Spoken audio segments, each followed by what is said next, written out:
Let's get into the day's top stories with James Willis from the Daily Telegraph. James, welcome. I'm interested in your response to all of that. I mean, this report, of course, came out of Western Australia, but you would have to imagine that this would be the same in New South Wales and Victoria and South Australia and everywhere else. To think that we now live in a country where a two-income family can't even get by.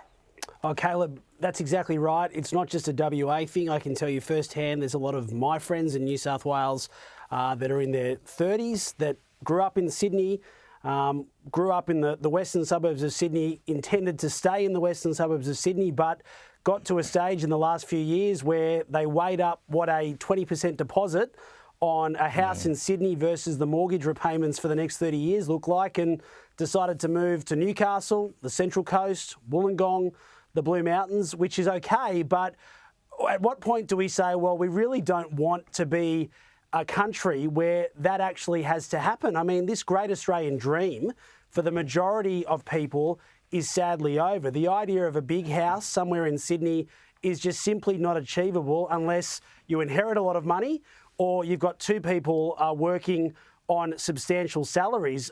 The rest, I mean, you're talking townhouse, you're talking apartment, or you're talking about moving out of town. We see these figures, and Jim Chalmers continuously talks about this soft landing, or we're getting ready for a soft landing. Well, Treasurer, I don't know where it is, but we've been talking about that for quite some time. Nothing has really changed here.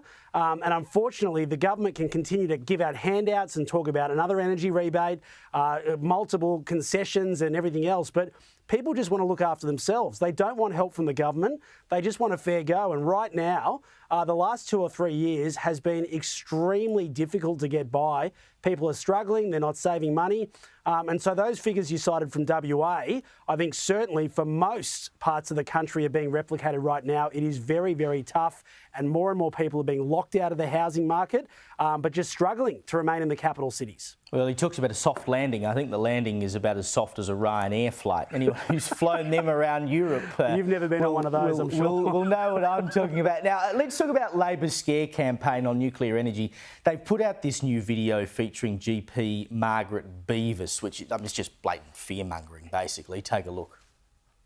There are definite increases in cancer, strokes and heart attacks with nuclear power. With renewable energy, we have much safer alternatives, and from a health perspective, nuclear makes no sense. There are significantly increased rates of cancer, heart attacks and strokes amongst the workforce in the nuclear industries. I'm prepared to say that Margaret is the Beavis and the butthead. I mean, honestly, what? So, we'll have nuclear power and then everyone's going to get cancer and heart attacks and whatever. You know, it's the old three-eyed fish thing that Labor tried on when the opposition first said that they were going to come out with a plan. Lucas Heights, and I know it's not a power station, but they're doing nuclear work there, mostly for medicine. Lucas Heights has been in suburban Sydney since the 1950s. That's fine. Why can't we have nuclear power?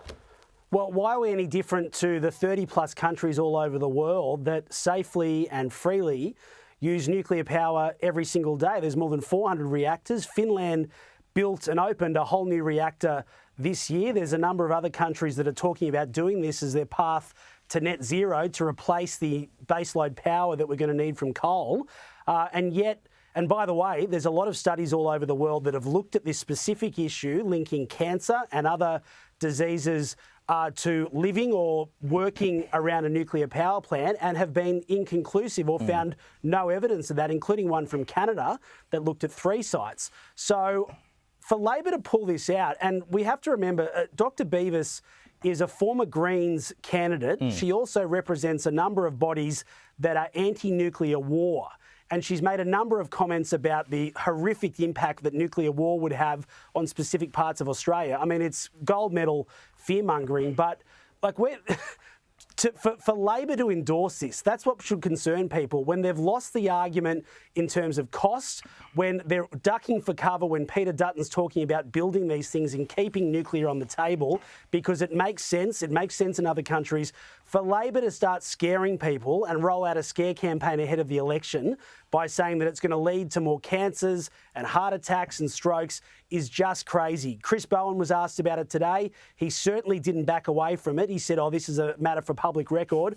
We asked the Prime Minister's office about it. They refused to comment. It's all been peddled by the ALP National Secretary. But, I mean, at what point are Australians just going to say, hang on, we're smart enough to have this debate.